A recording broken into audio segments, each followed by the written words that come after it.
1. 새학기의 시작. 교실 창문으로 따스한 봄 햇살이 들어오는 3월의 오후, 김경민 선생님은 특별한 표정으로 경제 수업을 시작했다. 여러분, 오늘은 특별한 주제로 수업을 진행하려고 해요. 바로 개인 예산 계획에 대해서입니다. 선생님은 칠판에 크게 개인 예산 계획이라고 적었다.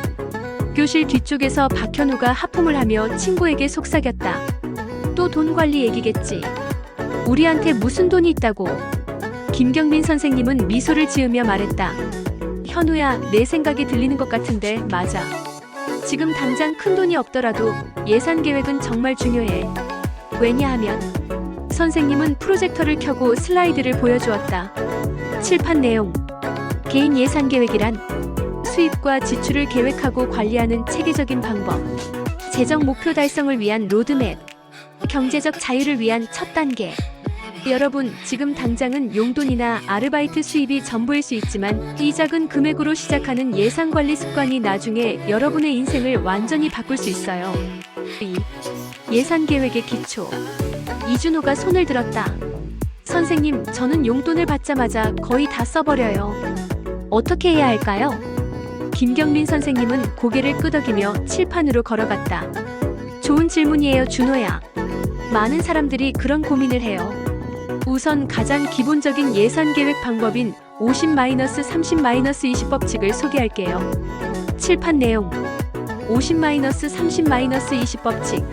50% 필수 지출 식비, 교통비, 통신비 등.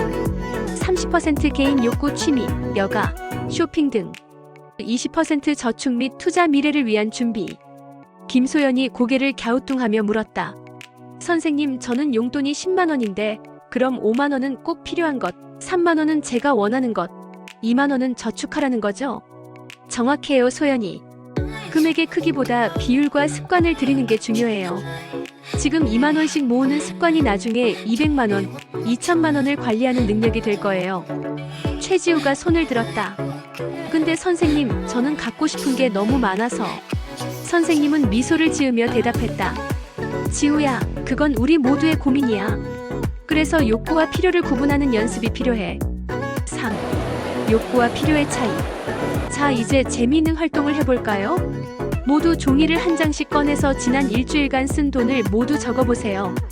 학생들이 종이에 열심히 적는 동안 선생님은 교실을 돌아다니며 조언을 해주었다.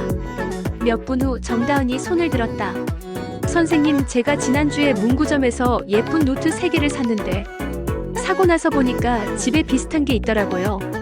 선생님은 고개를 끄덕였다. 좋은 예시를 들어줬네, 다은아. 이것이 바로 욕구와 필요의 차이야. 프로젝터 화면. 필요니즈 생존과 기본적인 생활에 꼭 필요한 것들. 식품, 주거, 교통, 기본 의료, 교육 등. 욕구안츠 삶의 질을 높이지만 없어도 생존 가능한 것들. 브랜드 의류, 최신 전자기기, 외식, 취미활동 등. 윤서진이 고개를 갸우뚱하며 물었다. 그럼 카페에서 마시는 아메리카노는 욕구인가요? 필요인가요? 교실에 웃음이 퍼졌다. 좋은 질문이에요, 서진아. 사실 이건 상황에 따라 달라질 수 있어요. 시험 공부할 때 집중을 위해 꼭 필요하다고 느낀다면 필요에 가깝겠지만 단순히 친구들과 어울리기 위한 것이라면 욕구에 가깝죠. 중요한 건 스스로 정직하게 구분하는 거예요. 4. 예산 계획 세우기. 이제 실제로 예산 계획을 세워볼까요? 선생님은 학생들에게 예산 계획표를 나눠주었다. 먼저 여러분의 모든 수입원을 적어보세요.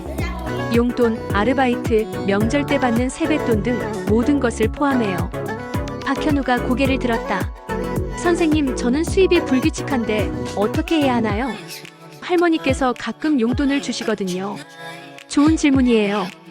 불규칙한 수입은 평균을 내거나 최소 금액으로 계산하는 게 안전해요. 예상보다 더 들어오면 그건 보너스로 생각하고 저축에 추가하면 되죠. 칠판 내용. 예산 계획 5단계.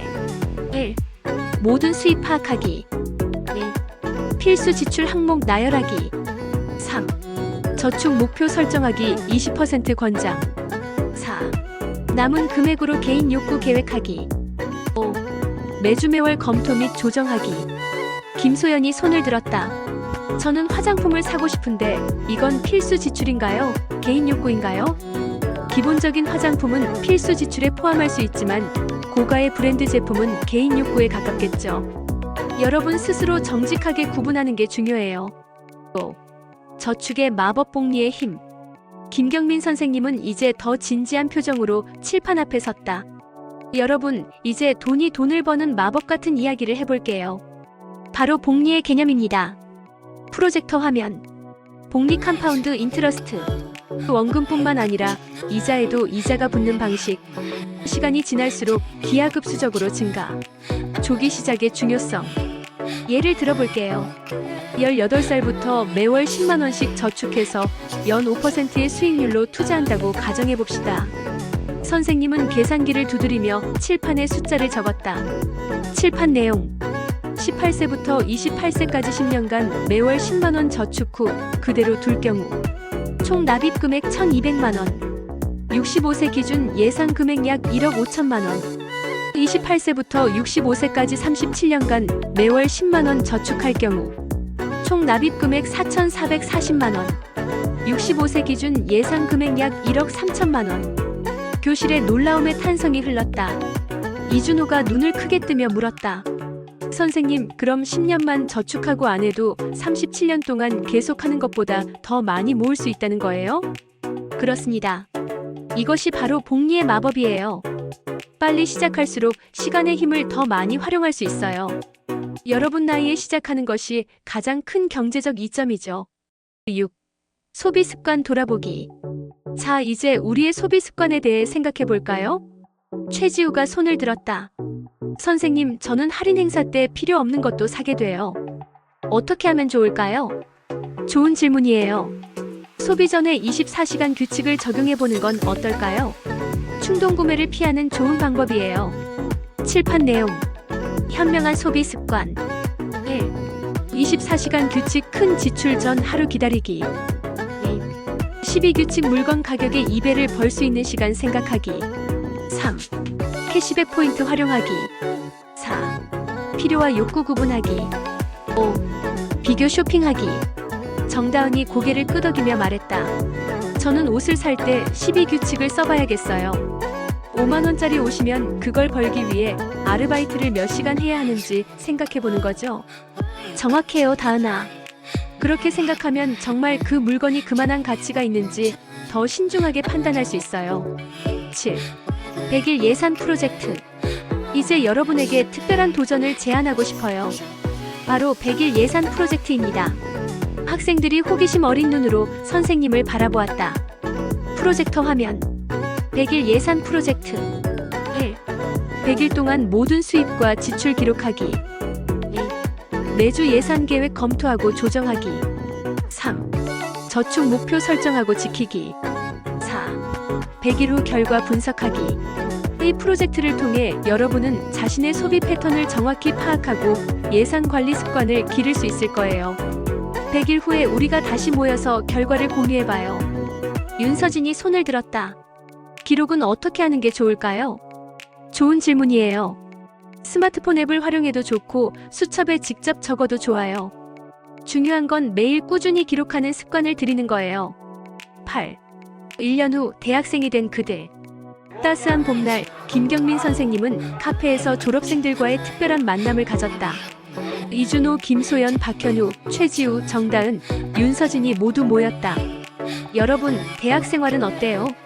선생님이 웃으며 물었다. 이준호가 자신감 있게 대답했다. 선생님, 제가 100일 예산 프로젝트를 1년으로 늘려서 계속했어요. 덕분에 대학 등록금 일부를 제가 낼 수 있었어요. 김소연도 미소를 지었다. 저는 룸메이트들과 함께 예산 계획을 세워요. 다들 처음에는 귀찮아했지만 지금은 서로 도와가며 잘 실천하고 있어요. 박현우는 조금 쑥스러운 표정으로 말했다. 사실 고등학교 때는 별로 관심이 없었는데 대학에 와서 생활비 관리가 너무 힘들어서 선생님 수업 내용을 다시 찾아봤어요. 50-30-20 법칙 덕분에 지금은 안정적으로 관리하고 있어요. 최지우가 자랑스럽게 말했다. 저는 커피값을 절약해서 여행 자금을 모으고 있어요. 작은 절약이 모여서 큰 경험을 만들 수 있다는 걸 깨달았어요. 9. 10년 후 사회인이 된 그들. 화창한 주말, 이제는 각자의 직장에서 일하는 졸업생들이 모교를 방문했다. 김경민 선생님의 경제 수업에 특별 강사로 초대된 것이다. 이준호는 이제 금융회사에서 일하는 젊은 전문가가 되어 있었다. 여러분, 저는 고등학교 때 배운 예산관리 습관 덕분에 대학 졸업 후 2년 만에 주택계약금을 모을 수 있었어요. 복리의 힘을 일찍 이해한 것이 정말 큰 도움이 됐습니다. 김소연은 창업가의 길을 걷고 있었다. 저는 소비 습관을 관리하면서 창업 자금을 모았어요. 작은 카페를 시작했는데 사업 예산 계획도 개인 예산 계획과 같은 원리로 관리하고 있습니다. 박현우는 이제 중학교 교사가 되어 있었다. 저는 학생들에게 경제 교육의 중요성을 알려주고 있어요. 김경민 선생님께서 저에게 가르쳐 주신 것처럼요. 작은 습관이 인생을 바꿀 수 있다는 걸 몸소 경험했습니다. 10. 예산 계획의 진정한 의미. 김경민 선생님은 현재 고등학생들과 졸업생들을 바라보며 미소 지었다. 여러분, 예산 계획은 단순히 돈을 아끼는 방법이 아닙니다. 이것은 여러분의 인생 목표를 이루기 위한 도구예요. 돈을 어디에 쓰느냐가 여러분이 무엇을 중요하게 생각하는지를 보여줍니다. 윤서진이 말했다. 저는 예산 계획을 통해 제가 정말 가치를 두는 것이 무엇인지 알게 됐어요. 불필요한 지출을 줄이고 정말 중요한 경험과 관계에 투자하게 됐습니다. 정다은도 고개를 끄덕였다. 저는 예산 관리가 단순히 돈 문제가 아니라 자기 통제력과 미래를 위한 준비라는 것을 깨달았어요. 이 습관이 다른 영역에서도 도움이 많이 됐습니다. 에필로그 경제적 자립의 시작. 교실에 다시 봄 햇살이 들어오고 김경민 선생님은 현재 학생들을 바라보며 말했다. 여러분, 오늘 졸업생들의 이야기를 들었죠? 그들도 여러분처럼 처음에는 예산 관리가 어렵고 귀찮게 느껴졌을 거예요. 하지만 작은 습관이 모여 큰 변화를 만들었습니다. 선생님은 칠판에 마지막 메시지를 적었다. 칠판 내용. 예산 계획의 진정한 의미. 돈 관리가 아닌 인생 관리. 현재의 작은 선택이 미래의 큰 자유를 만든다. 경제적 자립은 진정한 자유의 시작. 100일 예산 프로젝트를 시작해봅시다. 여러분의 미래를 위한 첫걸음이 될 거예요.